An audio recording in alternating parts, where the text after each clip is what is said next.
Welcome to eastcoastlqreviews Reviews. Today, we're reviewing the first tequila on the show, or on the channel. This is Arette. It is a Reposado, 40% alcohol by volume. So, I was watching Curiosity Public, and they did a Reposado lineup of a few different brands. And this one actually came out on top. This was their favorite. So I decided, to grab a bottle, $27, not too bad. Anything else on the back? Imported by T. Edward Wines, Ltd., New York, New York. Produced and bottled in Mexico by Tequila, Arette de Jalisco. Oh, excuse me. Yeah. Let's crack it open, pour it up, check out the appearance. Now, I have been kind of getting into tequilas. I have had a couple other ones before, just never decided to do any reviews. Still kind of new to talking and understanding tequilas as far as flavors and aromas and stuff like that. Color of it, still kind of on the clearer side, but it does, when you look at the bottle, it does kind of have like a hint of some gold, but in the glass still looks pretty clear. Let's roll it around. You get some nice alcohol legs there. Nose. Now I know I'm using a Glencairn, which typically you would use a tequila tasting glass, but I actually don't have one yet. So until then, I'll just be using the Glencairn. Yeah, lots of alcohol legs for sure. Definitely even more noticeable now. Nose. Lots of fresh agave. A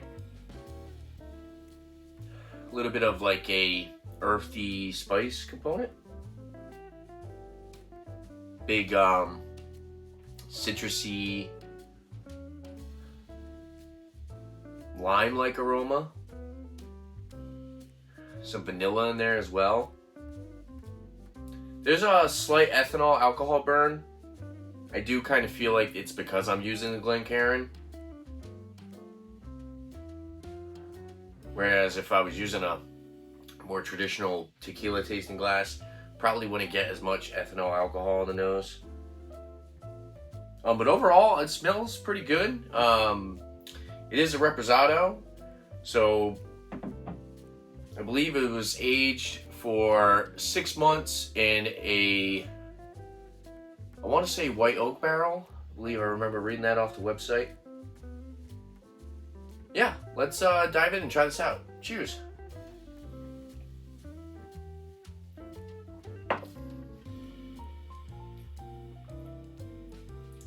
It does have an exceptionally unique mouthfeel, I will say.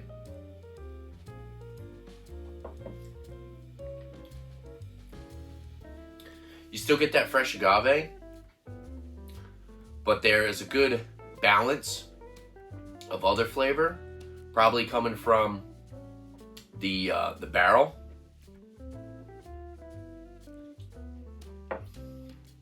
The vanilla note in this is definitely very prominent. It's on the finish, it lingers. As far as heat and intensity, and as far as like burn on the back end, it's much more palatable than some other tequilas that I've had.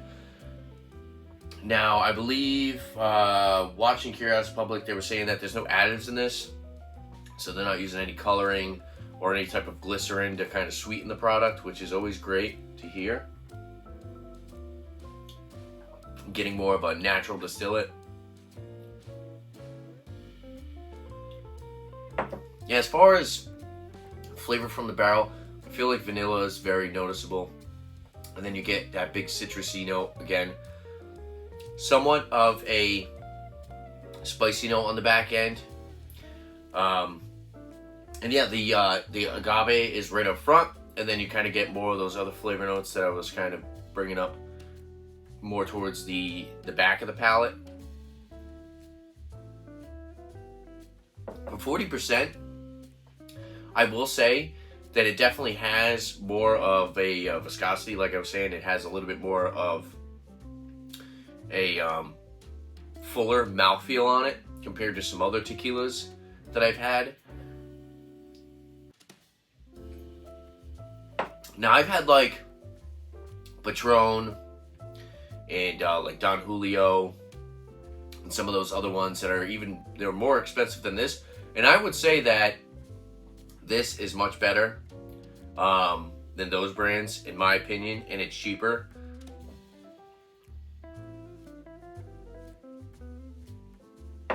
As far as being in the $20 to $30 range, I feel like this is its own ball game. Definitely a solid product for $27. If I handed this to someone who enjoys tequila, I think that they would expect this bottle to be in a higher price range for sure. Now, like I said, I am fairly new to reviewing tequilas. Well, this is the first video on the channel. I have talked about tequilas online, doing some reviews on some other people's channels. But as far as like my own channel, I haven't really actually reviewed any other tequila product other than this one. But as far as a rating, compared to what I've had, I'm going to give this like I'm going to go 94 out of 100. I definitely think it is a solid product for sure. The mouthfeel is very unique, and the flavor profile is great. If you're a fan of tequila, I think you should definitely check this out. I'm going to have to get the Blanco, because they do have a Blanco that's available in my area. They also have Añejo, and I haven't seen that one, but I would like to try it out when I do see it. Maybe if I go on vacation and go to another state and I see another variant of the Arette, I'll definitely pick it up. So yeah, 94 out of 100. And like I said, if you're a fan of tequila, if you spend $20 to $30 on a bottle of tequila, definitely don't sleep on the Arette. Worth the money for sure. And yeah, there you have it. If there's anything else you guys like to see on my channel, if there's any other mainly tequilas that you would like to see, if you're interested, or possibly you should give me, or you could give me some suggestions on some other tequilas that are just as good as the Arette, or you know, I'm of course every once in a while I'll branch off and possibly spend something a little bit more expensive. Totally just getting into it and really enjoying it. So yeah, if there's anything you guys like to see me review, leave a comment down below, and don't forget to like and subscribe to my upcoming videos and like a beer. Thanks for watching, guys. Cheers.